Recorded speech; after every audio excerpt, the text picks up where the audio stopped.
Hey, beloveds, how are you doing? I hope you're doing great. Wow, what a day. I've had an interesting day today. Really good day. Made some good contacts for business, and I've studied up some things for you. And I'm concerned. I'm shot out of a cannon. I'm hot, y'all. I'm mad about all this black on black crime. We got these G men. We got these A boys, man. We got this gang out here on the West Coast. I don't know if you guys know about it. It's just fighting over these turf wars. I don't know where they get this from. I mean, I just wish we could go back to our African roots and just love on one another.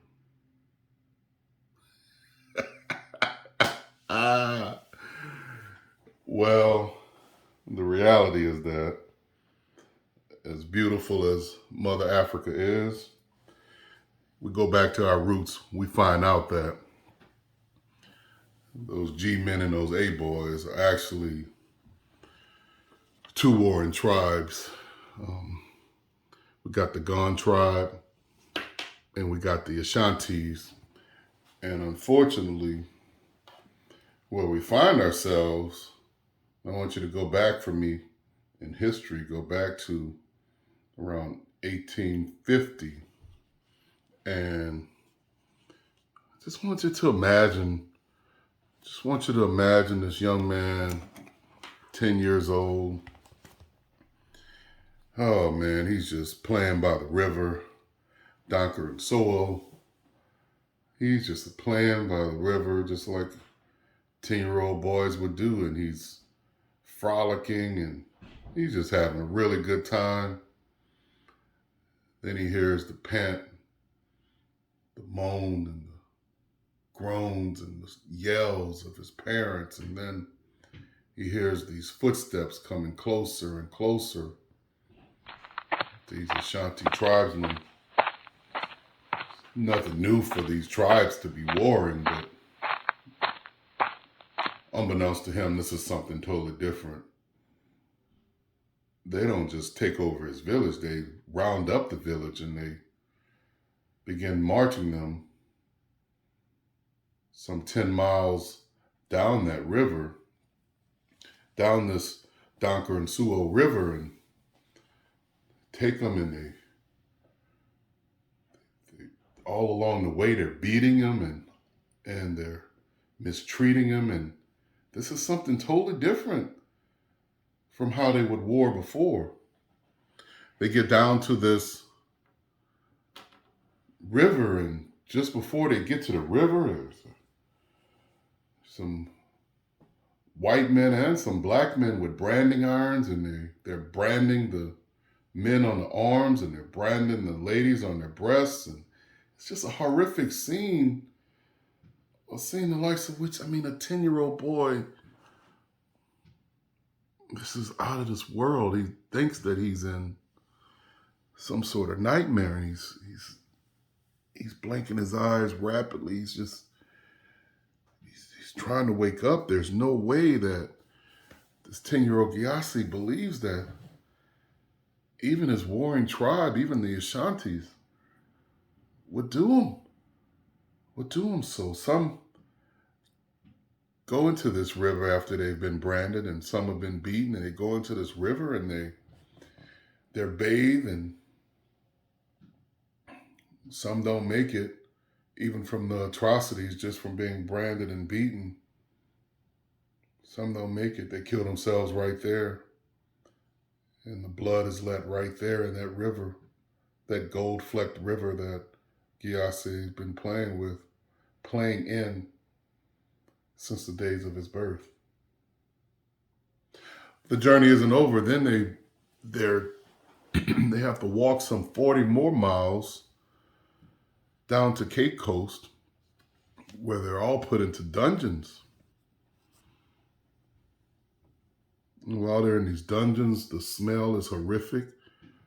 The treatment is horrific. You can smell the smell of feces and of women's menstruation cycles, and the women and the men and the children are all put in cells on top of each other, and They're made to vomit and defecate right there in the same dungeon cells, and then you can hear above them songs where they're actually having church service above the horrors. And then after this, after weeks go by, what seems like years to this young man, Gyasi is loaded onto a ship. This story is a story that may or may not be familiar to you, but it did happen. That river is actually called Slave River. And Yvonne and I went and visited it a couple years ago. And we took our shoes off and we put our feet in that water, and there's still gold flecks even in that water today. I start with that story because I want us to rightfully understand the atrocities of white supremacy and racism. And I want us to understand that there were some with skin as dark as ours that were complicit in it. Now, I'm going to stop you right there. I don't want you not loving our brothers throughout the diaspora, our sisters throughout the diaspora. That's not why I'm saying this, but I want us to have a full understanding, as they do. When we were at that Slave River, the Ashanti king, we were told, had apologized for their complicity in the slave trade. So it is known. White supremacy and racism. I know. You tuned in here. We're supposed to be talking about wealth. But if we don't understand white supremacy and racism, nothing else is going to make sense. Nothing else is going to make dollars and cents. So that's why we're starting there. Let's first look historically. Let's just kind of talk about, let's get some text under us. I'm going to read from The Destruction of Black Civilization. And this book by Chancellor Williams is, it is required reading, y'all. Should really take a look at this. It'll give you pride in, first of all, being called black. There's nothing wrong with being called black because our ancestors were from, in antiquity, what was called the land of the blacks. And it draws us to the soil. The soil is dark and we're dark too. It was called the land of the blacks. Even going all the way back into into antiquity, 3100 BC, as far back as that. I want to begin reading for you in page 67. So we can kind of talk about, we need to get, how did we get to the point where we were giving up our sisters and brothers to Portuguese and other Europeans for slavery? Let's dig into the mindset. We're at 3100 BC, and I'm reading the chapter called Ethiopia's Oldest Daughter, Egypt. So that tells you where we are. We're in 3100 BC again. For they were, as a race, too ready to forgive and forget past evils committed by foreigners, whereas, on the other hand, a fellow African tribe could easily become a traditional enemy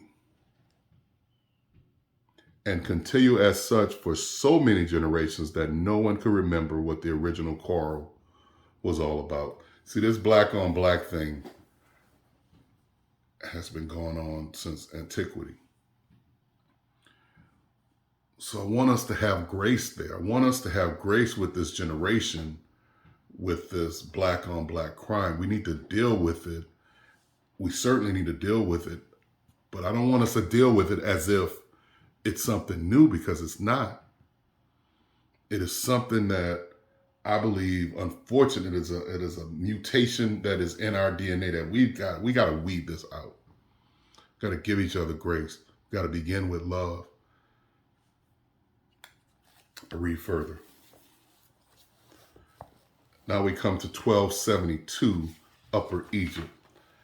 Why am I doing this? I want us to understand the basis of white supremacy and racism. How did it creep in? 1272, how slavery came to be confined to blacks alone. But in 1272, the blacks, and what I have attacked as the pattern of their own self-destruction, made the first major step to their end. Goes down, talks about the Treaty of 652, and talks about leader refusing to pay tribute. He organized a strong invading expedition with Skakandu as its head and entered the Black Land. The struggle was long and bitter as the Sultan's strategy in using the Black Army, along with Skakandu's own followers, made it appear to be civil war between blacks. In the end, the Sultan won through the black heir to the throne and allowed him to be crowned king as his protege. So we're fighting each other to try to get a crown. Once again, learning nothing from even just yesterday, the black leadership paved the way for further Arab advances into their country. The black leadership struggle for personal power and above all their own personal security and welfare precluded their concern for the welfare and future of their people. They were quite willing and ready to welcome the Arabs and to surrender their people to them in exchange for high office and limited consideration. The days of the black immortals seemed to have passed forever.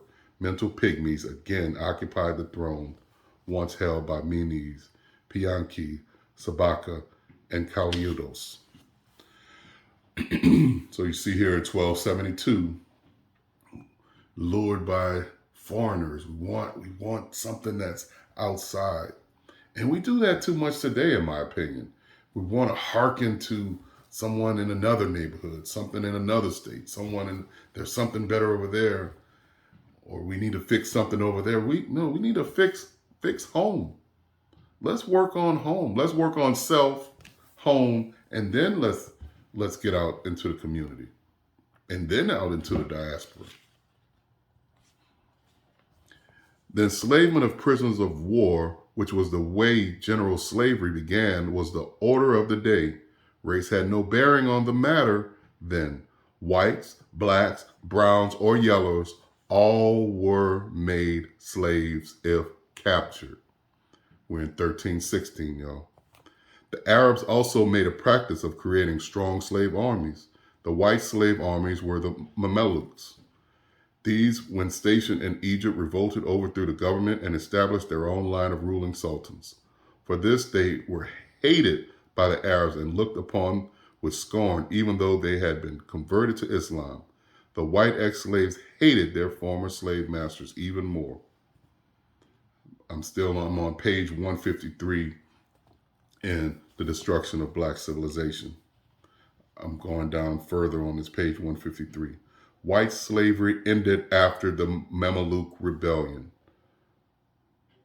Thereafter, Black Africa became the exclusive hunting ground for slaves, a situation made easy by the developments outlined in this work.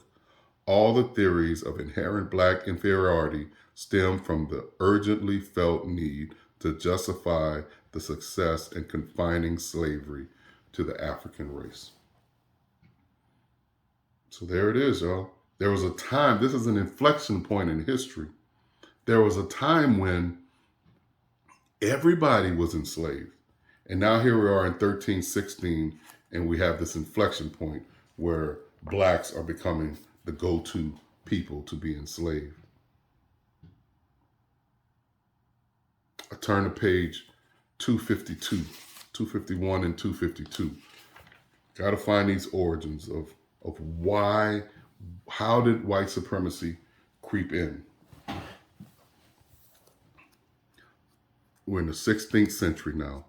During the first stages of the slave trade, many African chiefs and kings actually thought they were supplying workers needed abroad and at a great profit to themselves. They had not had experience with the white man's slave system or its equation with race. not at first, we have said.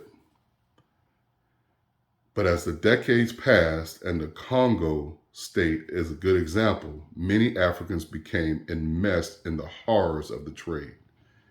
They knew what they were doing, and in the pursuit of guns and riches became as brutal as the whites in dealing with their own kind. So no more. We just have to tell it like it is. Our brothers and sisters knew what they were doing. They knew what they were doing by allowing these Portuguese, other European enslavers to come and take our brothers and sisters and put them on ships. Back to post-traumatic slave syndrome, Dr. Joy DeGruy.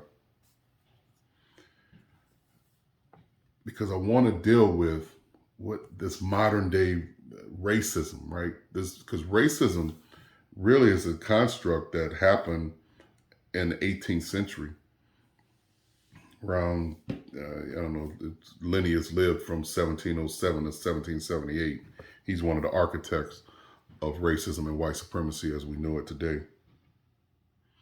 Do we even understand? Do we understand racism and white supremacy? I mean, really? Because we say silly things. I mean, I've heard us say some silly stuff. Like we're racist against this. We're black folks. No. Racism, white supremacy is a system created by those in power. And then racism is this myth started by Linnaeus that there is some species, there's differences, so much differences in the races that whites are superior to blacks in the end. It looks like this. Let me put this video on. All right. Hello, beloveds. We're going to explain, with the help of my beautiful young son, Jared's doing on the video, we're going to explain white supremacy today. White supremacy and racism. So this whole body of water here is white supremacy. And then come down here, Jared. Racism is this theory that there's different tracks and we're trying to win this race, right? It's a way of categorizing people in this case. And it came from the scientific theory of this one gentleman in Europe. Anyway, I don't want to give him, I'll put it on the bottom. I don't want to give him a lot of credit. But anyway, this is the racism. So look at the race here. We're sitting inside of all of this is sitting inside of white supremacy. These are white folks and their privilege. And then we say, okay, let's start the race. We're in the race, right? We're in the race. Wait a minute. First of all, they were able to start the race. They were almost finished to start. And then here comes the black folks. Here comes the blacks. Here comes the blacks. Some just not gonna make it, right? They don't have any way to propel themselves. Oh well, but then here we have some blacks with education. A few whites didn't have as much privilege as others, so they had to grow up in the black neighborhoods and they had to kind of figure it out too. And here we go. We're gonna be in this race. Wait a minute. Here comes one of the blacks. Hold on. You gotta stay in the lane, sis. What are you doing? The rules are the rules. The rules are the rules. You gotta stay in the lane. You can't get ahead of me. You gotta stay in the. Wait a minute. Did they stay in the lane? Did the rules apply to them? But nope. You always got somebody. The rules are the rules. You gotta stay in the lane. And it could happen the other way around too, right? Sis could be in. Oh, they love to put our sisters in HR. Look, the rules are the rules. The rules are the rules. You got to go back to the beginning. But man, wait a minute. The white folks, they started halfway. They didn't have to. Look, sir, look. The rules are the rules. The rules are the rules, right? And then finally, maybe by some happenstance, Maybe some make it, right? Maybe a couple of the blacks make it. The whites made it out. They're not even in the race anymore. They finished the race. Maybe one black person makes it out. Maybe one black woman makes it out, right? Then what's their attitude? This is the attitude I hate. This is what we do, right? This is that elitist crap. Some blacks, I'm gonna make it the man this time because I had to actually deal with this just today. The rules are the rules. Y'all just stay in there. The rules are the rules. Pick yourself up by your bootstraps. I want to say a curse word right now. What do you mean pick yourself? Look, man, why don't you help people? Help somebody, right? You're outside of the race. You know that there's freedom. Dip down and help somebody. Go back in and help somebody else. That's what I'm talking about, folks. I'm talking about, I don't care if you made it as a black woman or a black man. Don't really care if you made it as a white woman or a white man. I'm talking about helping somebody. Won't you get yourself back and help the people that's still in this system? And those of you that's in this system, mentally, at least we could start with a mental thought. We don't have to be in this race. We can win. We can get outside of the race. And that's why I'm starting with wealth first, a mentality of freedom. We can get out of this race, y'all. We don't have to be in the race. We don't even have to be in the race. Did that explain it for you? Yeah, yeah. I hope you kind of understand it better. It's a race that we don't have to be in. We can get outside of that race. Let me get to this post-traumatic slave syndrome because Dr. DeGruy does such a good job of explaining. She goes in the first 40 pages of the book, she's trying to explain cognitive dissonance, this idea where you basically, you know what wrong is, but you trick your brain into not thinking that wrong is wrong.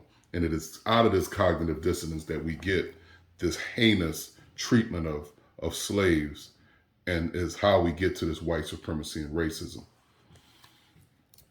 I'm reading on page 42 of her book.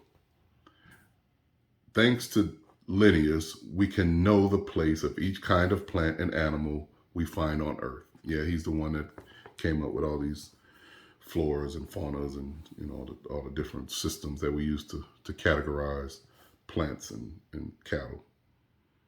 The problem, I continue to read, the problem was he went too far. He expanded his system to try to account for different types of humans, and unlike his previous work, his classifications of humans and considerably fewer objective descriptors his classifications for humans used considerably fewer objective descriptors. With this highly suspect effort to classify humans, Linnaeus began the science of anthropology and laid the foundation for 19th century beliefs about race that resulted in racism. In his System Natria, he set forth this race classification system using skin color as a criterion for classifying races, while also assigning moral and intellectual capacities to each race. These concepts became a permanent part of 19th century anthropological thought and language, according to Haller in his book, Outcasts from Evolution. Linnaeus describes Homo americanus as reddish, choleric, obstinate, contented, and regulated by custom.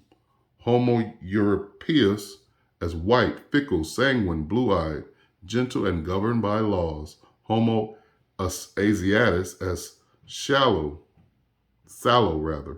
grave, dignified, avaricious, and ruled by opinion. And Homo afer as black, phlegmatic, cunning, lazy, lustful, careless, and governed by caprice. You see that? This is the origins of white supremacy and racism, where we cause scientifically, even though this is an opinion, there is no science to back this up. We hide behind science and say that blacks are inherently inferior.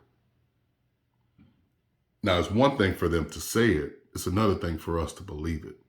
And that's where the true wealth comes in. We have to change the way we think of ourselves and our brothers and sisters. Remember in that skit, that little example that I did in the water and the duckies. Remember, you had the one duck that had completed. What do they keep saying? Rules are the rules. Rules are.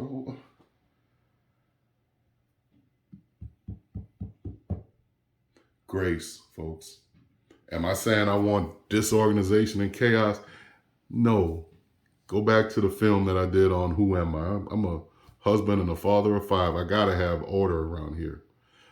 But I also have grace and I also have freedom. And that's what I'm talking about. That is wealth. That's wealth. So let's practice a little mental wealth. How about that, right? Let's do some affirmations. I would recommend, I don't know, you take, I've taken Queenie's lipstick and wrote them on the mirror. Or how about leave the lipstick alone? I won't get you in trouble. How about you use some dry erase markers, but put it on your mirror, put it somewhere where you can see it. There's some affirmations. I am the prayers of the enslaved. How about that one? I am realizing wealth that has always been mine. We've been to the river. There was gold flecks in the river. We let them fool us into valuing what we had. Now all the gold mines are owned by them.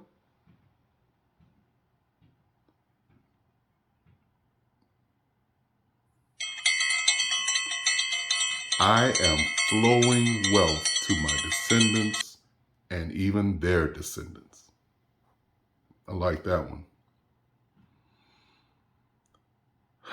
Beloveds, I sure hope you got something out of this lesson today, this discussion. Please put down in the comments what you think about them. And if you didn't get a chance to, some of you maybe this is your first time, maybe wonder, okay, well, what gives him the right? Go to the video where I talk about my credentials. And then if you want some more video that talks about this, our needing to stop being the bringer of rules and us needing to be the bringer of grace, go to this video on Miss Shakara Richardson. All right, amen, and I say goodbye, beloveds.